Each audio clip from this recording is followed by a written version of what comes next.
Having chatted about the absence of critical thinking with generative AI, how can we then incorporate that into our use of generative AI?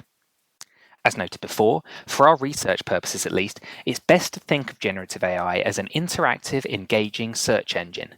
We can speak to it when we don't quite know how to find what we're looking for, and it can be responsive to us, making suggestions and offering options. However, just as we wouldn't instantly trust what a search engine says to us without analysis, so we shouldn't immediately trust generative AI's take.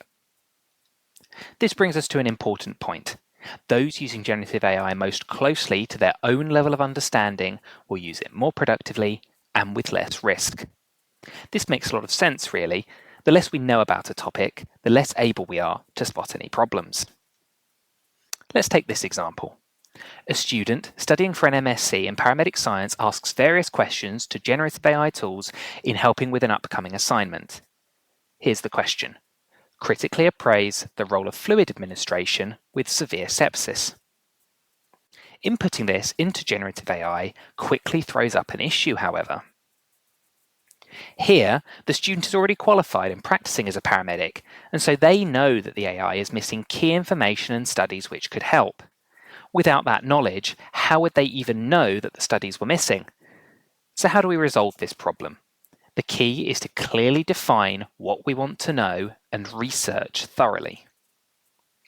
So I know nothing about paramedic science, so taking this same question as an example, I would first need to know the following. What is sepsis? What is sepsis in the context of paramedic science? What defines severe sepsis as severe? What is the role of fluid administration in sepsis? Is it a treatment? Is it a temporary measure? What role does it play for the paramedic as opposed to for the intensive care nurse? Which fluids are we talking about? And how would this be administered? Intravenously, by mouth, or some other method? That's a lot of questions to answer, and the more we know about a subject, the more of these in-the-background contextual questions we can answer quite quickly.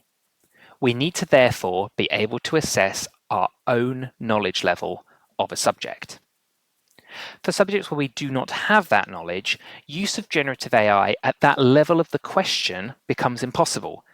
As I would come to the question in this example without a good background understanding of paramedic science, asking generative AI for a 2,500 word answer to the question is not going to be something I can assess the accuracy of, and would break academic misconduct protocols. Instead, I need to focus on what can be accurately assessed from my current level of understanding. To do this, we need to gather a sense of our own level. We can gather this from feedback on our own work, look at our engagement in seminars, look at the topics we do and don't feel comfortable with on our course, etc. So this gives us our first piece of good practice. Don't ask generative AI tools a question you aren't close to being able to answer yourself. Ask a smaller, simpler question whose response you can critically appraise. Stay in control of your work and research. Generative AI has access to a lot of information, some correct and some not, and determining what is correct and what isn't is your responsibility. It is your job to gradually scale up your questions, build an understanding of the topic, and create the right conditions for your questions to be answered so that you can appraise the information. This starts to answer the question of how we best prompt generative AI. Another great piece of advice from Kent's own head of technology and enhanced learning, Phil Anthony, is that building a good prompt is in no small part down to having a strong contextual framework for the generative AI to do its work in. Building the right context can prove the difference between a thorough and useful response and one which fundamentally misunderstands the question. Remember, you have to do the critical thinking. In this example, we may want to ask generative AI the top question, but this leaves a lot of questions unanswered, as just discussed. So if we build the prompt as noted here, we get a clearer answer.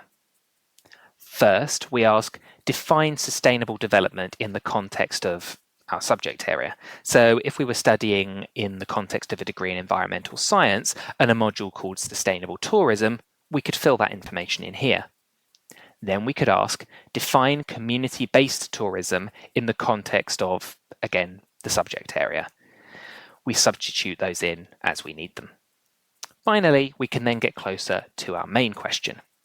Based on these definitions, how does sustainable development apply to community-based tourism in rural regions? And what are the primary economic and environmental benefits? This prompt engineering, as it's sometimes known, gives generative AI the context that it needs to get closer to the information that meets our needs.